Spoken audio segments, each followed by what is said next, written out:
गाइजहरू मैले भित्रको यो सोफा सेटहरू देखाउँदैछु।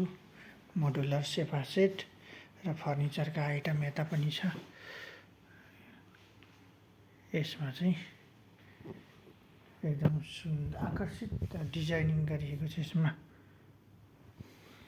यसमा चाहिँ लाइट पनि फिटिङ गरिएको छ। एकदम आकर्षित डिजाइनिङ छ यो दराजको। तपाईहरु पनि घर बनाउँदाखेरि यस्तै खालको फर्निचर जडान गर्नुहोला। ढोकाको डिजाइनिङ तपाईहरु नि घर बनाउँदाखेरि यस्तै खालको फर्निचर राख्नुहोला, यस्तै डिजाइनमा बनाउनु होला है। के राहत हुन्छ कि भनेर देखाएको छु।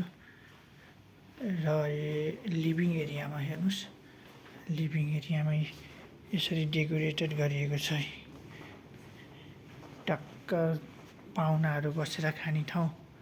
उतापट्टि मधुस हेर्नुस्, टक्क यसरी यसको डेकोरेट गरिएको छ।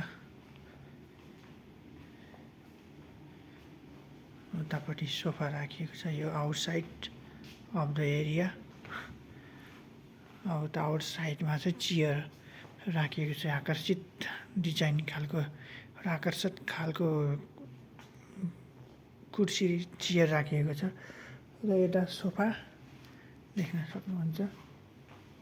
यसरी सोफा राखिएको छ। यस्तो डेकोरेसन मिलाएर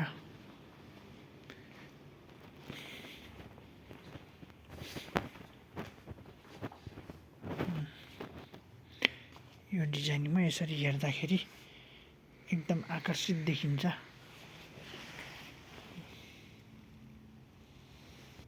र बाहिरपट्टि यो बच्चाले चलाउने गाडी राखिएको छ। यो चाहिँ वाटर फाउन्टेन हो। यो भित्रबाट बाहिर देखिएको छ। यहाँ सिसा लगाइएको छ लिभिङ एरिया भित्र र लिभिङ एरियाबाट बाहिर यो वाटर फाउन्टेनको प्रत्यक्ष अवलोकन गर्न सकिन्छ है। यस्तो सिस्टममा निर्माण गरिएको छ। र यो अफिस रुम हेर्नु, अफिस रुममा चाहिँ यसरी डेकोरेसन गरिएको छ फर्निचरको। र फर्निचरमा लाइट पनि जडान गरिएको छ। यो कबोर्डमा चाहिँ लाइट जडान गरिएको छ र सिलिङमा पनि यसरी लाइट जडान गरिएको छ। तपाईहरुले पनि घर बनाउँदा यस्तै खालको लाइट जडान गरेर सिलिङ निर्माण गर्न सक्नुहुनेछ।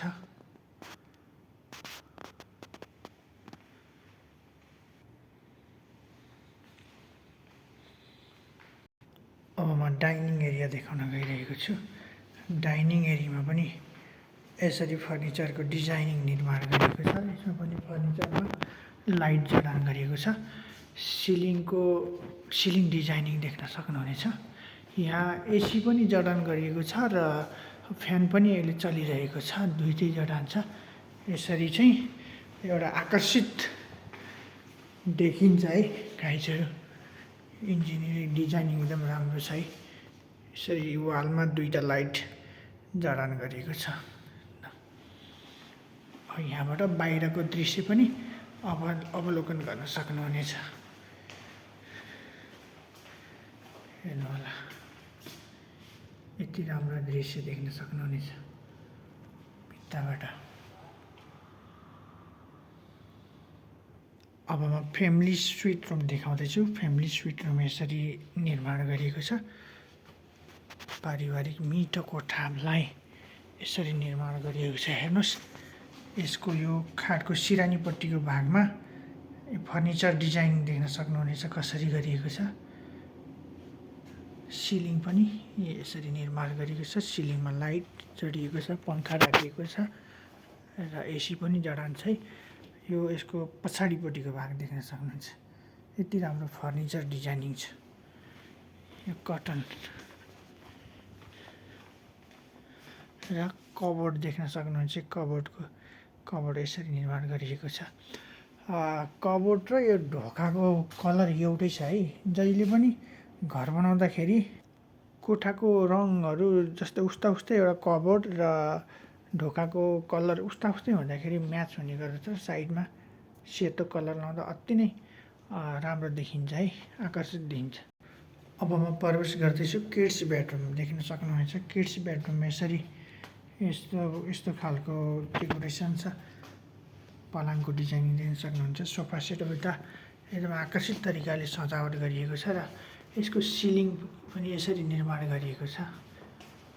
फ्यान सहित एसी पनि छ र यसको यतापट्टिको भाग हेर्नु, पूर्वीय भागमा यो फर्निचर यसरी निर्माण गरिएको छ र यता ब्लू कलरले डिजाइनिङ गरिएको छ है।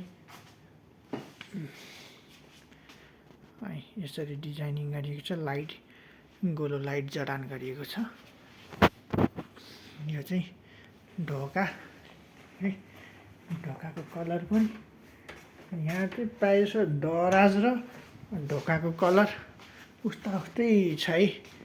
हेर्नु होला, दराज हो, कबोर्ड, ढोका उस्ता उस्तै डिजाइनमा निर्माण गरिएको छ।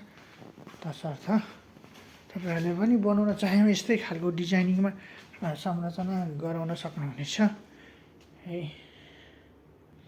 धन्यवाद। आजलाई यति नै।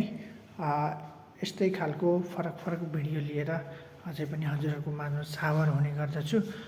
मेरो भिडियो के कस्तो लाग्छ कृपया राम्रो लागेमा लाइक, कमेन्ट, सेयर अनि सब्सक्राइब गरी साथ दिन हुनुहुन्छ भन्ने एकदम अपेक्षा राख्दै म आज हजुरहरू माझबाट ओझेल भन्न चाहन्छु। हस्त नमस्कार।